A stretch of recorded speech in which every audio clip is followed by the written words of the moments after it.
Hi, praise the Lord. மனம் திரும்புதலின் பயணத்தில் ஆண்டவர் நம்மிடத்திலிருந்து என்ன எதிர்பார்க்கிறார், ஒரு பூரணமான மன்னிப்பை நம்ம எப்படி பெற்றுக்கொள்ளணும் அப்படின்றதான காரியங்களை நம்ம தினந்தோறும் பரிசுத்த ஆவியானவரோட உதவியை கொண்டு பார்த்துட்ருக்கோம். இந்த சீரீஸ் உங்களுக்கு உண்மையாகவே ஹெல்ப்ஃபுல்லாக இருக்கும்னு நான் நம்புகிறேன்.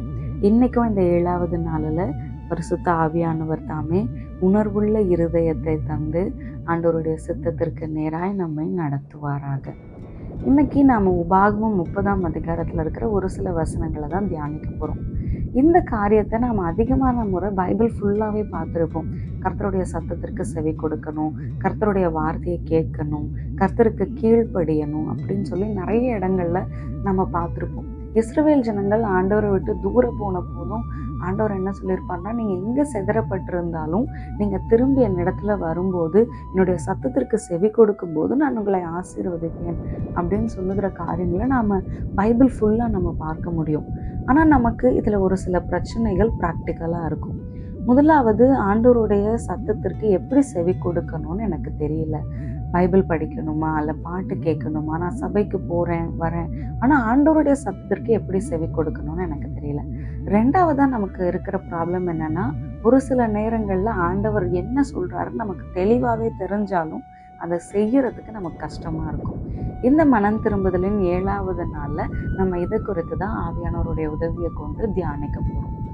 உபாகமம் 30ஆம் அதிகாரத்தில் கர்த்தருடைய சத்தத்திற்கு செவி கொடுத்தால் அப்படின்ற வார்த்தைகள் மறுபடியும் வர்றதை நம்ம பார்க்க முடியும்.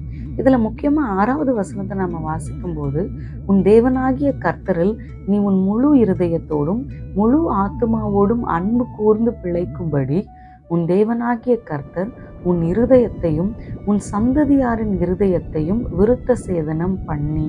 அதுக்கப்புறம் எதிரிகள் இடத்துல அந்த சாபங்கள் போகும். திருப்பி 8வது வசனத்துல வாசிக்கும் போது, நீயோ மனம் திரும்பி கர்த்தரின் சத்தத்திற்கு செவி கொடுத்து.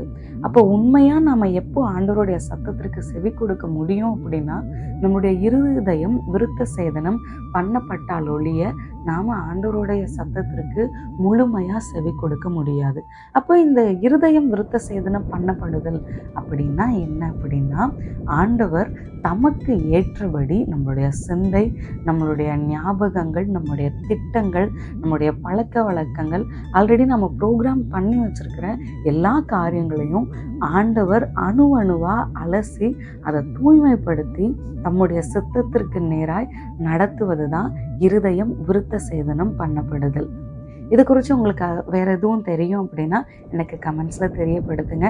நம்ம எல்லாரும் சேர்ந்து ஆண்டவர் இடத்துல திரும்புவோம். இது முதலாவது காரியம்.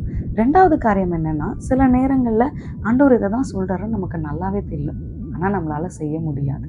அப்போது ஆண்டவர் நமக்கு என்றைக்குமே ஃப்ரீ வில்லை தந்திருக்கார்.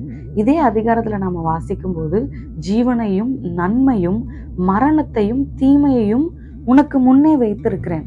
அப்போ ஆண்டவர் இதை தான் செய்யணும்னு நம்மளை கம்பல் பண்ண மாட்டார். ஆண்டவரோடு நம்ம உறவை நாம் வளர்த்து கொள்றதும் மனம் திரும்புறதும் நாம் எடுக்கிற சாய்ஸ். அதை தாண்டி ஆண்டவர்கிட்ட பிறந்து போகிறதுக்கு எத்தனையோ வழிகள் இருக்குது. ஆண்டவரை போலவே இருக்கிற எத்தனையோ காரியங்கள் இருக்குது. ஆனால் இந்த நாளில் கர்த்தருடைய சத்தத்திற்கு செவி கொடுப்போம், அவருக்கு நேராக நம்முடைய வாழ்க்கையை திருப்பும். ஆண்டவர் தாமே உங்களை ஆசீர்வதிப்பாராக. என்னையும் உங்களுடைய ஜெபங்களில் நினைவு